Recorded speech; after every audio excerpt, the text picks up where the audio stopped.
we have discussion with you, we have a date with you, and I thank you for being here because today promises to be a very good one. It is your sincere Buchi Banga, Buchi Messiane, whichever way. We thank you that you know us and we know you because without you we can do nothing. And we're thanking God and we're thanking you because today is the 24th day of January 2022, and today we are doing a program that is known worldwide everywhere you are, in Anambra, in Enugu, Abia, Imo, Ebonyi, and every other southeastern state and southwestern and south side and northeast and north central and every other place northeast. We thank you in Nigeria because Good Governance Ministry is the name of that very program that discusses societal issues, discusses politics as it pertains to Igbo, most especially southeast, and how it pertains to grassroots development.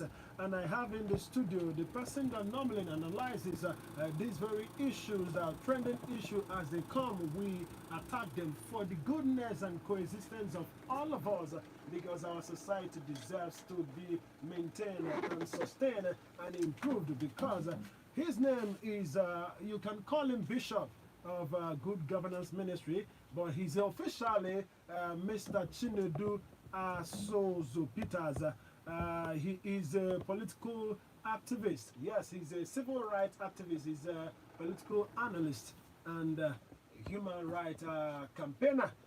We thank you today for being here, Mr. Chinedu Asozo. Welcome to Good Governance Ministry this morning. Thank you, and to our listeners and viewers across the globe, we bring you back on board on this wonderful session. Okay, we thank you. Our program today, we have a topic that says Igboland and the Soludo solution. That is economic liberation of Igboland and Soludo's solution. That is GGM of today, Good Governance Ministry today.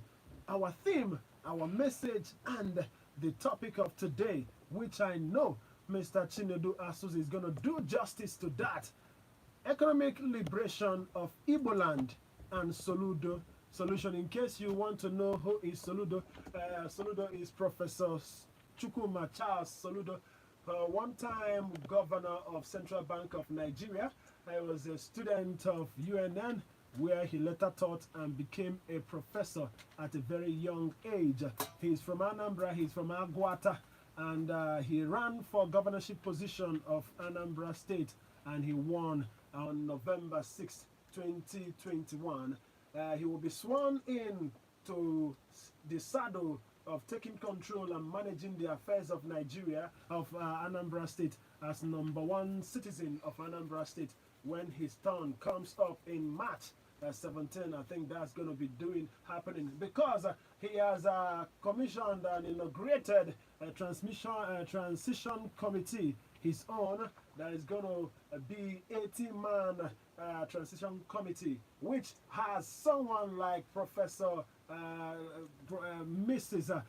Obi Ezekwesili, a one-time Minister of Education, Nigeria, Republic of Nigeria. Yes, yes, with other persons, Pato Tommy. You can name them many men of God, men of goodwill, women of God, and technocrats and rest of them. Everybody coming together to form that very synergy so that we have a very good, smooth and seamless transition in Anambra State from Akpoko-Dike, Chief Willie Obiano, the current governor of Anambra State, to him. So everything we are working for goodness of man and God and environment. So, Mr. Chinedu Asozo, why do we have to discuss economic liberation of Igboland and Soludo's solution? Why Soludo? Soludo is only going to lead and manage Anambra's affair. Yeah. When we talk about governance, yeah. Why Igboland? Okay. Anambra, we have Enugu, we have Abia, we have Ebonyi, wow. We have what again? We have Imo State, all of them, and some of our people living in Delta as well that are Igbo. Then why Soludo, who is going to lead Anambra to be that very liberation for economic? Okay, thank you very much. I want to also remind everyone that GGM is a movement, a revolutionary movement for the liberation of our people, economically, politically, socially, and spiritually. And these are the 4 pillars that BVI Channel 1 was established upon. Everything we do revolves around these. And talking about Igboland, and now bringing in Soludo to become the solution to not just the economic liberation of Igboland, political liberation of Igboland, social liberation of Igboland, and perhaps spiritual, which is the ultimate, as some people may liken it. Now, our vision is to see our homeland walk again, Igboland to walk again, the land of the rising sun, where the sun will rise and dispel all form of darkness. That is what I believe in. And I have said it from time that we will use Anambra State as a template,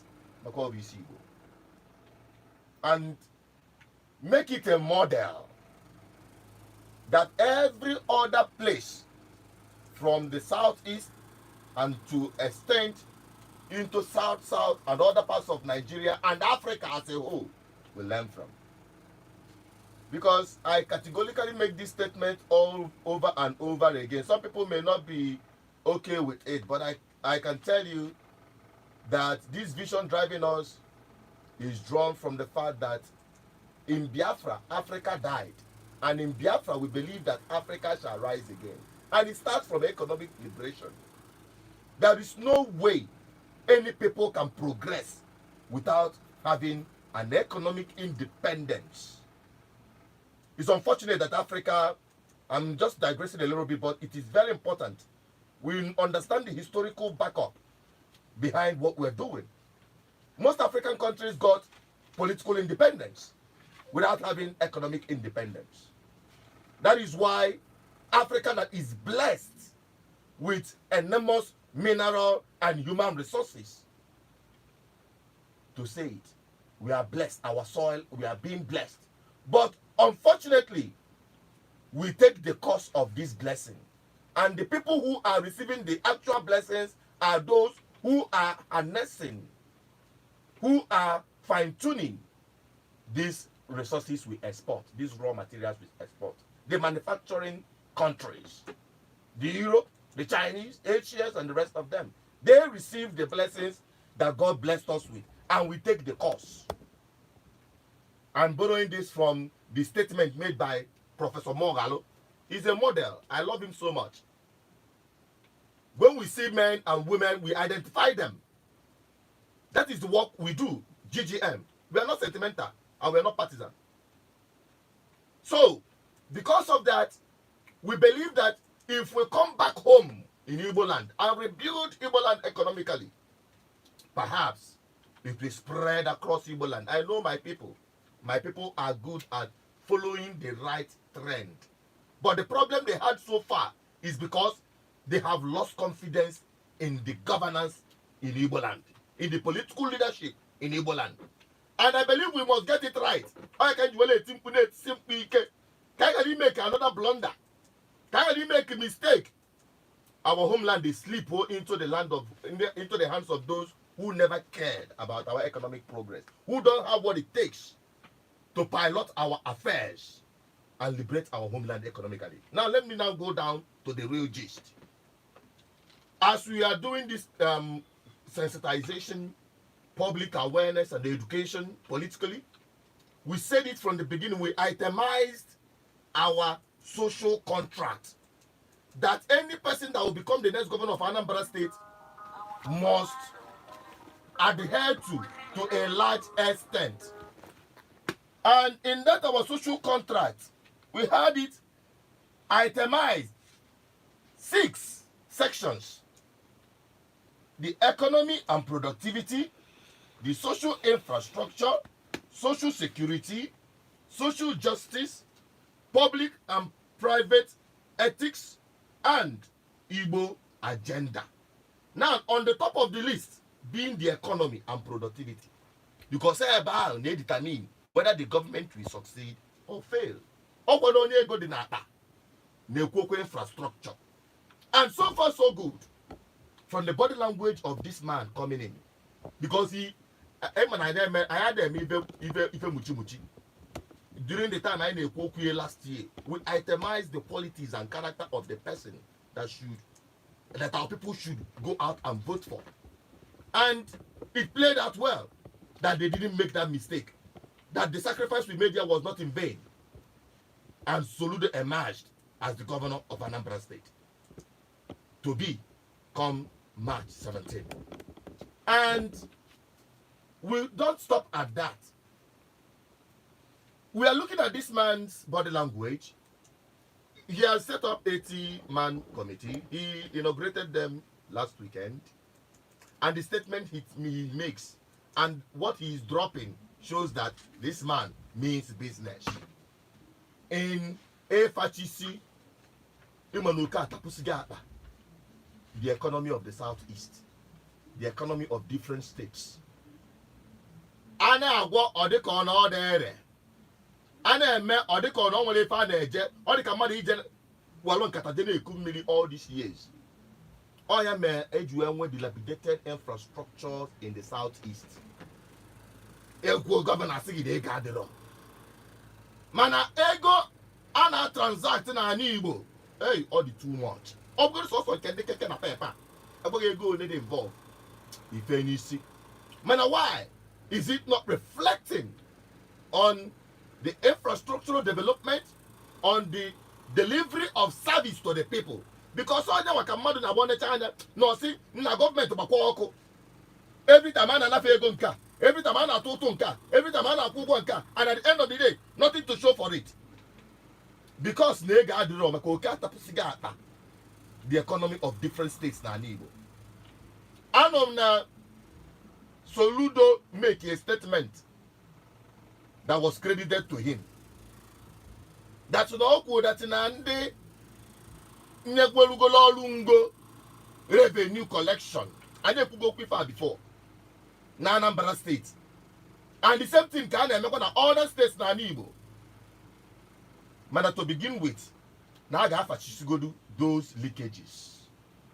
If a mother, Ojegolu revenue, 1 million, 2 million, 5 million, 10 million, as the case might be. Okwaruzu mazi up to the street and apia and them mother na apia wandaga na apia wazu. That is the cause and the origin of this touting you see on the streets. And if you see them do it, they do it with impunity. They don't care. Because they know somewhere.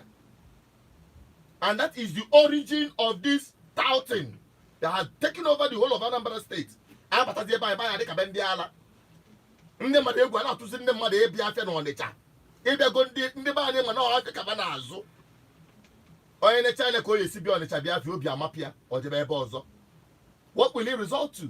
Economic hardship of our people, recycling poverty in our homeland, because some few individuals olonwefa agadabachiri ụzọ adachigo already tapusiata ebe government si enweta ego and enwe those leakages. But I believe in this man who will come in and do the needful. Fati said about modern ways of collecting revenues. And I want to state it categorically clear. Kaina agwakwa dị na government okwu, kaina agwakwa the people okwu. Get ready to take up your own responsibility. Enwe tax kwesịrị ekwu.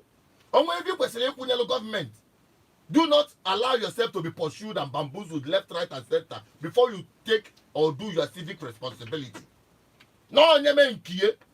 Government aweme nkeba. Mana the problem ana enwebo ana anakota onabane na individuals. I didn't was the result. I didn't was anything to show for it. Now with that statement alone, it has restored some level of confidence. People who were now this incoming government, that this problem will be addressed. And I want to use the opportunity to tell on the Anambra State, there is hope. There is light at the end of the tunnel. You will receive the blessings of the actions you took by listening to this program and taking the right decision in bringing the next government in. We've always prayed for a better.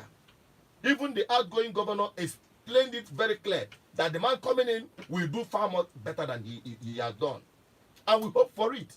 And it starts with our revamping our economic pulse activities.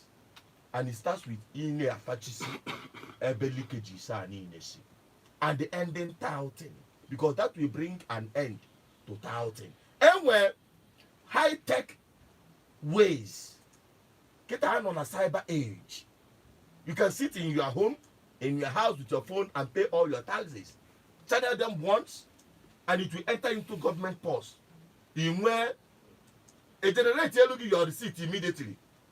You don't need to be going up and down and then spend the earlier going to print the receipt. Not trying them money. No. Like what GGM is doing. GGM, they say 20 page. We have the record on our new website, which we admonish people to go to. I said to go up a website for GGM. I work for BVI, but this one is specifically for GGM. I wanted the data of all our people across Igboland. You get Hana at that website. ggm.org.ng.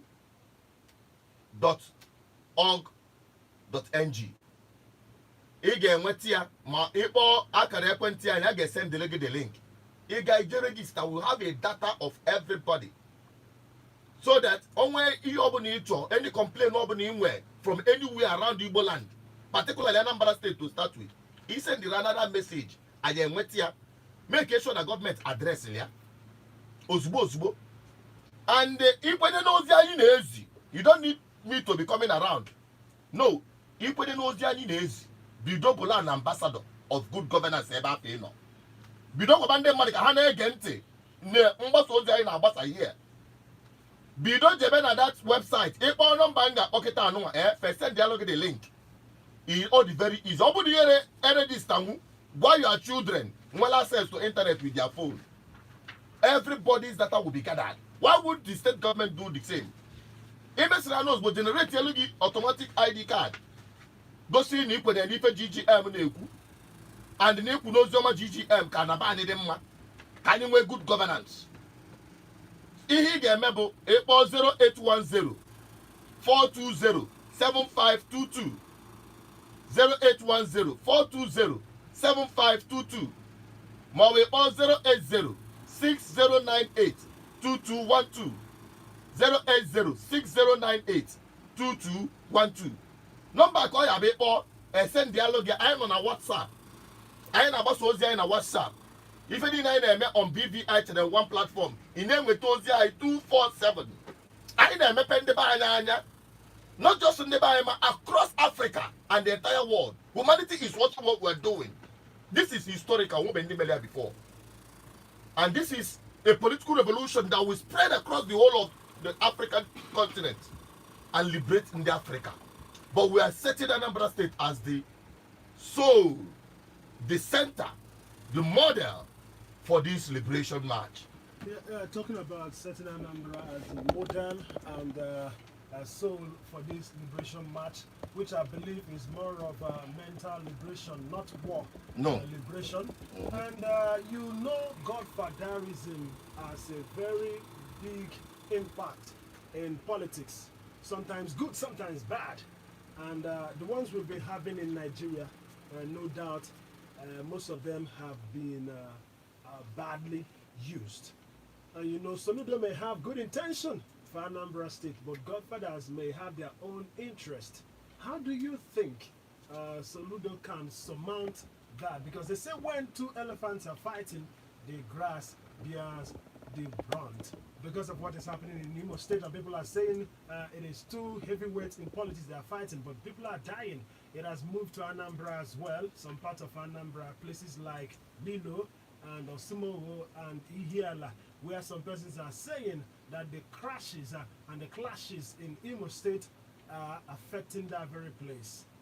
And this could happen if things are not well done. Because we witnessed in Anambra State back in the days where two godfathers, or one godfather with the godson as a governor, they had an issue where someone was they say someone was kidnapped as a governor. It could happen. The governor may want to stop touting in Anambra State, someone like Soludo with all his good intentions. But people who are involved will say, okay, we are not going to be doing touting, but we are going to make your government ungovernable. They are unknown. They will form parallel government by fighting, by using talk. And people will say, it is better we have that, and we are not dying. Now we don't have that. People are dying. Can't you leave us alone? My dear, let me tell you one thing. On what any power or force can in government. I can tell you that. But they can frustrate government. You can try, but government will always have their way if they are sincere. The most important thing is the person at the riding seat having the political will to do the needful. Forget about Godfatherism. Who is Godfather? It is the people. Anambra State, generally the people are they are the biggest stakeholders. And we are bringing them together. Do they know? Of course, they are being aware. They are gradually embracing this truth coming from GGM. The number of people who are identifying with this march, with this movement, with this political revolution on daily basis, you'll be amazed. The most important thing is that the government should know that the people got their back. The people are in support of what they are doing. Once you do the right thing, the people will stand behind you. And there is nothing to fear about. Can you follow for Godfathers? Okay, by the way, follow for Godfathers, can they use? Who will they use? All for the ordinary people. That is why we are liberating the minds of the ordinary people. To know last. Now them go become the victims. And that's saying, apology, cable political thug. Why don't that person go and use his son or his children to become the political thug? Why wouldn't they? Now, we want to make sure that I deprive over that oxygen. The oxygen of having available vulnerable youths, jobless youths. And the only way the government can do that is to find an alternative for these youths. Give them hope. Give them something to live for. Let them have self-esteem and be part of the system. That is why we have in our social contract, in this economy and productivity, said that the government that will be coming, you are not just taking these children out of the streets. These people you call touts, they are people's children. They are victims of failed system that have failed them. Many of them have dreams. Many of them have skills and talents, but nobody harnessed it. That energy, they now shared that energy towards frustrating the system that has frustrated them. And these are the available tools in the hands of the so-called godfathers. No, the government, when they do the needful, we have proposed setting up industrial parks, setting up and encouraging agricultural estates in different senatorial zones, setting up pills acquisitions, reaching out and tapping into the talents of our young people, channeling their energy to positive productivity. Kamfuzi Bendi Godfather. Yesu and what in the thought of Agisi. We are lonely all over Yalo. Come on, by import from hell. And when you see the people who are behind their government, no man born of a woman can stand against that government. But the most important thing is for the government to be the government for the people, because it's by the people. And that is what we are preaching in good governance ministry. And Soludo, I believe, from his body language, from what he has said so far, the man be ready for the work. And just like we identified last time for Yobasalo, because he made mention of it, now that day I mean inauguration, I get that day. I get joke, can they buy with that confidence? Restoring back the confidence of the people on their government is one of our responsibility. And also ensuring that the government delivers on their mandate is our responsibility as well. Guys, strike a balance so that we have a very good and wonderful sane society. Okay, so we have a very good and wonderful society. Remember, this is Good Governance Ministry, where we talk about everything concerning grassroots development, talking about political movement, and talking about something that is going to help you and me. And I have in the studio Mr. Chinedu Asozo. He is the publisher of BVI Channel 1, and BVI Channel 1 is the sponsor and the power this very program, Good Governance Ministry, that comes your way every 11 a.m. every Monday, yes, every week of the day. And today is the 24th day of January 2022. You can as well be part of it now. This is the time you're going to be part of it by calling us on 070-381-55515. Let me repeat the number, please. 070-381-55515. Or you can as well call us on 090-614-14478. Live on Odenibo 99.1 FM. Please turn down the volume on your radio set, please. Ndoma again tagama choki batinati go kugi. Kiwe again to me find neku. Bokwa number 090-614-14478. Please, just 1 minute so that another person will call. We have other platforms that you can be part of it. You can go to www.odenibofm.net and click listen live, or you go to Nige Radio app or online radio box to buy from Google Play Store or Apple Store. Any of these platforms, distance is not a barrier. But please, I would like you not to insult anybody's sensibility, any religion, whether your enemy, whether your friends. Remember, this program is for peace and peace alone, to make justice available to everybody, big and low. Topic for today is economic liberation of Igboland and Soludo solution. So we are focusing on Anambra State technically, and Mr. Chinedu will answer most of your questions. You can as well contribute. Hello?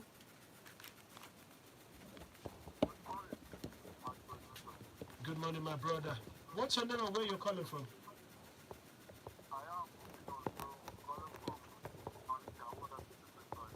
Thank you. Please turn down the volume on your radio set.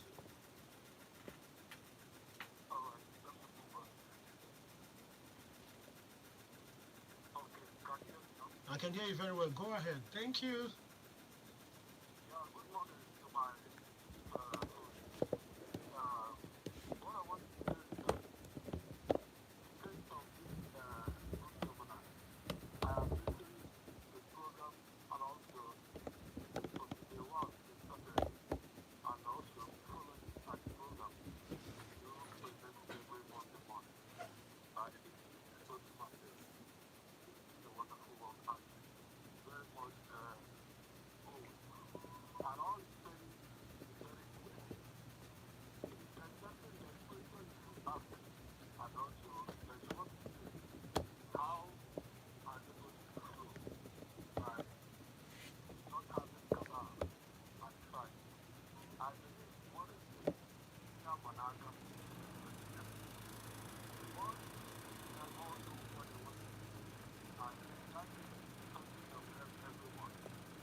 Okay, thank you.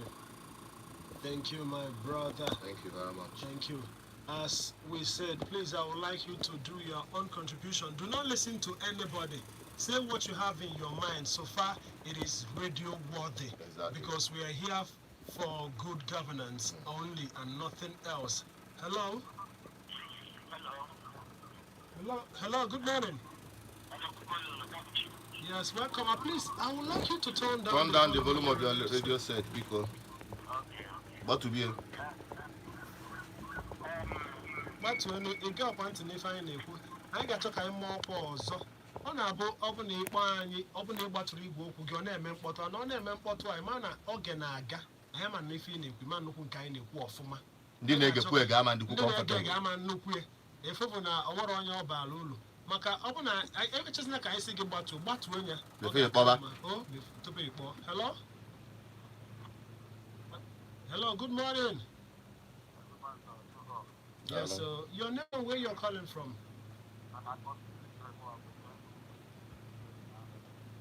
No, one name. Can you call if you tell the tata? You're very good. Thank you for being here.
Ka aza gị ya bụ ajụjụ ozugbo ọ dị ka otebara aka ibido sonye ebe na Good Governance Ministry message. Okay, now ịṅa ntị ị ga-ama that na Good Governance Ministry enwere affiliation with any government whatsoever or government parastatal. This is the movement of the people for the governance of their homeland, which you are going to be part of. You are going to be part of this revolution, beginning with being an ambassador for good governance in your locality. Good.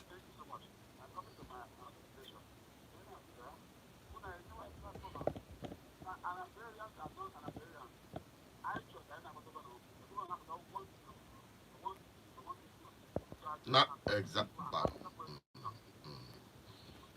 Oh yeah. Exactly. Oh yeah, ka ihe ji wee. Oh yeah, ka ihe ji wee gba mbọ sonye n'ife Good Governance Ministry na-eme. Enwere ife na-ada agazi na side nke gị. Ikwunitie, that is what good GGM had provided the platform for you. If you get me, you take the numbers I got okay before the end of the program. Can you take the number and send the other link where you are going to register and become part of GGM, and you start advocating. Only if your locality now that go for you will take to the platform. Straight on, the government can need a close bozubo. I will address a beer. Yes,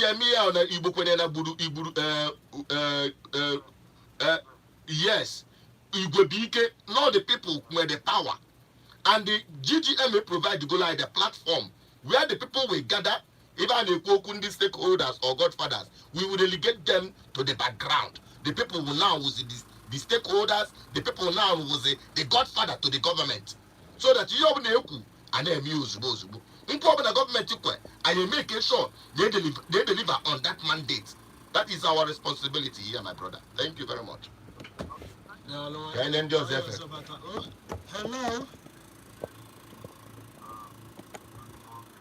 Good morning. What's your name and where you're calling from, my brother?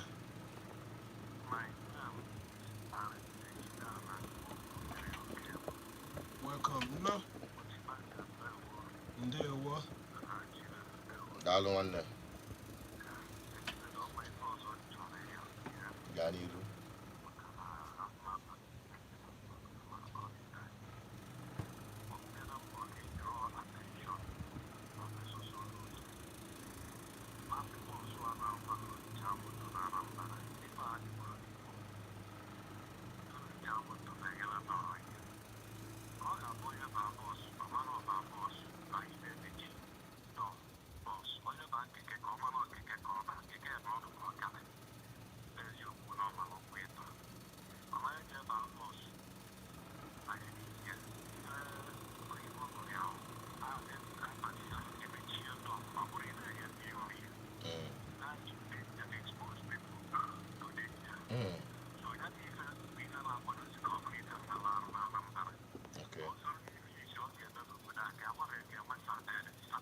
sanity. Hey, nke traffic wajo nya nke traffic amore be setting you on mana anyị na-eme ife dị ya anyị na-eme ife dị na agba mbọ dị ya ka eweta sanity among drivers, especially public drivers, these commercial drivers ndị a na-enye anyị ji na aja n'obodo a mana nsogbu adịrị ibe ikwu anyị enwetaghị ibe ikwu.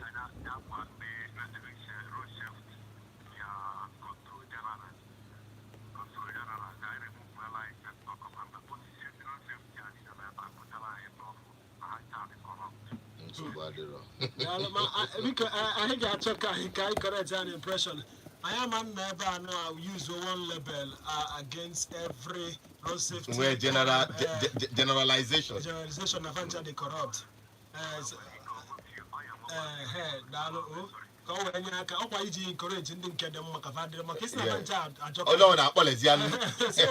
Every positive faith on us. In us. Thank you for being here. Yes, remember you can be part of this very program as you call us on 090-614-14478 or 070-381-55515. Our topic today is economic liberation of Igboland and Soludo's solution. Soludo is the governor-elect of Anambra State, of which I return Ugie as the winner of the governorship election in 2021 November 6th. And I got swear in, all things being equal by God's grace, but I'm buying na chuku GK March 17, 2022, of which Nyawanongwe Asonia nke by right Asonia boy win the governorship election in Anambra State. All constitute to go and inaugurate team of technocrats, of people who know how, people who matter from all walks of life, according to reports just last week, or inaugurated that very 80-man committee of transition, Gemena, March 17, 2022, of which part of Tommy Nodie, only seen about Mrs. Dr. Mrs. Obi Ezekwesele. I want to soon, Kefun Wiki, Nefa no one name. What we guys buy na 0703815515. But not go we can if you need. Money get use words, do good for radio and for elders and for children as well. I actually insulting words. Makananya Bumando. Hello. Hello, good morning. Good morning, my brother. No, Ganiru.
Even got whatever in the Kubo, Egana, even the BVI Channel 1 now publish on YouTube, Igafu, so many other things. I have strike a balance. Ebe government material, I need to see. Ebe government material, I need a Japagosi. Obo nature in a what I can ask in the mud. Ghana BVI Channel 1. Now our YouTube or na Facebook. Mawe Park Quentiani, and I send the updates of what is happening. No one can publish that today. No one can publish it. Every day I publish even near Megasi in and around Igboland, but also on Anambra State. mana ife gbasatalo ife Willie Obiano mel achieve or ife agba na aka ejiri enye and different people with their different criteria IGM evaluate the success or failure of every government.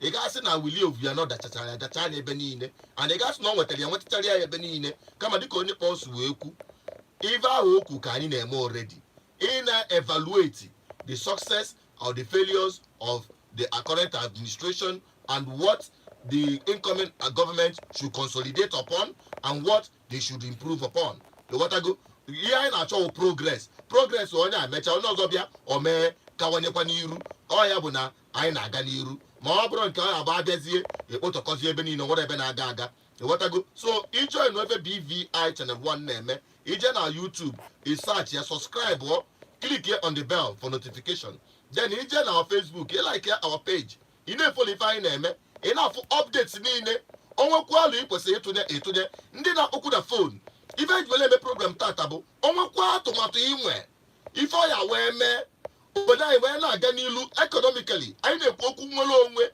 economic freedom of our people ife ji anyị n'ọrụ like we have addressed today ihe gbasara leakages in public revenue ịghọtago which the incoming governor bụ Soludo ekwugo say that na ọ ga-enwe a closure of all these leakages na this revenue collection maka ndị na-eji analụ contract ka fa malụkwa na contract fa na ebe na 16th of March ịghọtago it's an encouragement and ihe anyị nere ya iwu imake sure that na ndị mmadụ maara ife fa kwesịrị ime ọrụ fa kwesịrị ịlụ their own civic duty fa eme ya so that inwe nkwuwa okwu ịgwa gọọmenti na ịkwụrụ ụgwọ dị etu a na nye nwetara savisi dị etu a anyị wee na-ekwu na-ekwusie ike join ofe GGM na-eme bụrụ our ambassador the ambassador of good governance ministry ebe ọbụla ị nọ and ị na-agwa ndị mmadụ okwu ịmarogodo ekwu gọvanọ ha listin ọtọ odenigbo every Monday morning 11 to 12 anyị nọ here na-akọ dị mgbịrịmgba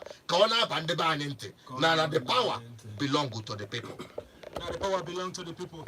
And speaking of 16th of March being the last day, as you made allusion, being the last day of touting per se, or people that have been paying money to have contract of revenue collection and using it as touting to make money. If we talk about that and if it is real and is factual, don't you think that kind of statement coming from Professor Charles Soludo would be a kind of smirk or evidence that he believes that current government is abating and helping corruption somehow? Ihe dị na ya bụ onwe ife na-aza na ịbatali na system efu ka esi emebie agwagide etu a ka esi emebie isi ngwa ya mebe si mebe n'ihe etu a ebe ọ n'otu a ka esi emebie mana ihe a na-achọ kịta bụ reverse anyị afụgo na ebe anyị na-eje n'ụzọ adịrị ya anyị na-afụgo na those leakages emego oke ntapụ emego a na-aga n'ilu a na-ekwu okwu infrastructure kedu ego gọọmenti ga-eji wee lụ ụzọ ma ọ bụrụ na ego a na-ekweta na revenue na-aba na akpa individuals kedu ego a eji wee na-edozi school kedu ego a eji wee equip to our security personnel to ensure that they have security kedu ego a eji wee create programs and projects that can put these boys and they use as start out of the street nyefe ife dị meaningful ha ga na-eme wee baala onwe furu ọ ga-ekwe omume mana ị need onye nwe the political will. Ebe nji wee na-ekwu ma ọ ga-ekwekwa ome ọ dịkwa mma mana ebe nji na-asị ma ọ ga-ekwekwa ome bụ ịnanya ọ bụrụ na onye nke nọ kịta gba nkịtị enye kọntraktị ya ịmara enye kọntraktị ọ na kọntraktị aka ma expire iji onye a ụgwọ whether ma ijie ụgwọ secretly maọbụ na ijie ụgwọ officially onye ahụ ike na-afụ na ijie ụgwọ and nke nwa ama nche ọ bụ na ijie ụgwọ ka imebie ebe nkene ya kwu ana onye ọbụla nọchiri ụzọ a ọ bụ ike ọma ndabasịsị nkene ya ọ bụla ya bido ike ibute bad image or bad blood or bad relationship between onye pụrụ apụ na onye na-ana of which ịma na ndị anụwa pụrụ apụ as governors or senators will influence no matter how we try to ignore it. Fan influence. Upon a value, their boys we can say, okay, guy can't bole. Ngwaka ifozi anya. Oga baka makole ke kan do bade. Na ba fa mo I kind of make a malo with that. Namalo over the video now for him over first. More at the end of the day, at the bottom line, not for got the victim of the system. Kirutundi Abu politician talking about good will, political will. How can they douse the tension if such things surfaces? Because on our surface. We Soludo. When they could get the exam, and they got purchase a passport and Nabo Bodoibo. Come on, the Papa of Double Bodoibo. Rapra no Bodak, I do see in a cabine them. It is a good thing. Emmanuel Kiri, Brunaba, Manakaba in them. That is our primary goal and vision. Okay, major for recovering. Ije be ka ho ije gubo onwe go oge. Energy he dey use. Ije try one nka. Bido go to kita no one. Set be go to the pace. Concentrate go to in ensuring that from the time you take off, that things are done the right way. And that is exactly that statement. And that is what I read from that statement. Roku said now, on your map on Nigeria and local because the government in Apple cause an abata over the Nalo, Naka sort to out, Naka revenue, Nkan and cause as usual. And what I go, the bomb in another executive order. Just one executive order. I can do say that the government of Apple will wear them power. As long as we're never with the political will to do the right thing. Oh, yeah, with the most important thing. Okay. What I go? People, I would like you to call us on 0703815515. This is Good Governance Ministry that comes your way on Odinbo 99.1 FM. And Mr. Chinadu Asuzo has been answering your questions and giving insight on the topic of the day, economic liberation of Igboland and Soludo's solution.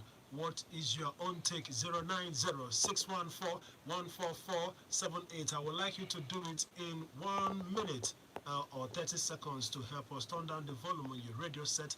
Thank you. Hello? Call us back 0703815515. Hello? Hello, good morning. Welcome to Good Governance Ministry. Anya boso nne m no o Gari iru na enwere oge.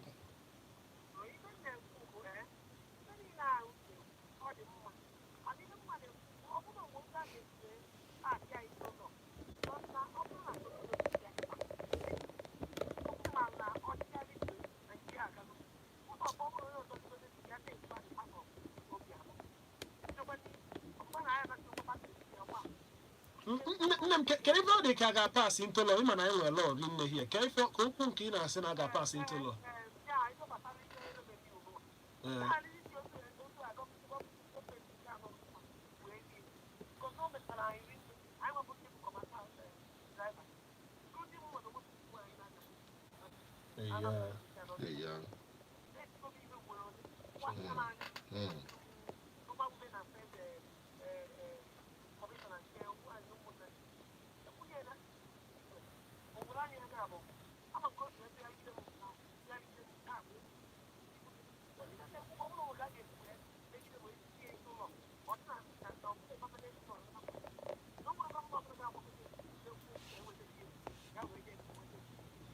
Okay, no. So why did I not give you cool? No one them. Then with 9.1 FM. But then I only found the law the against each that one ego. Mama, I remember Alice law for so I can make here. Make I could you hadn't pay now to vote. Maloney now to jello. Hello. Hello, Mother Nokia. Hello, I got talking email also. Good morning. No, got it wrong.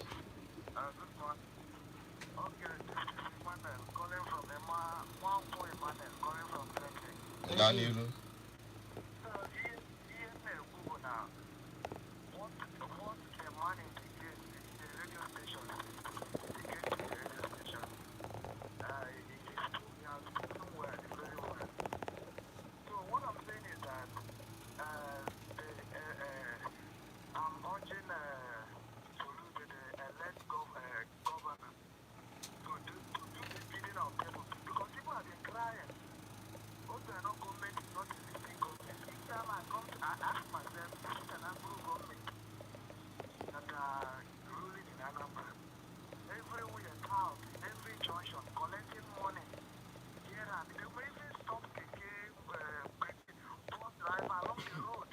them carrying body ka agboro we are no abido na Anambra. You know the guy can Anambra. You wiki ko agbo bido.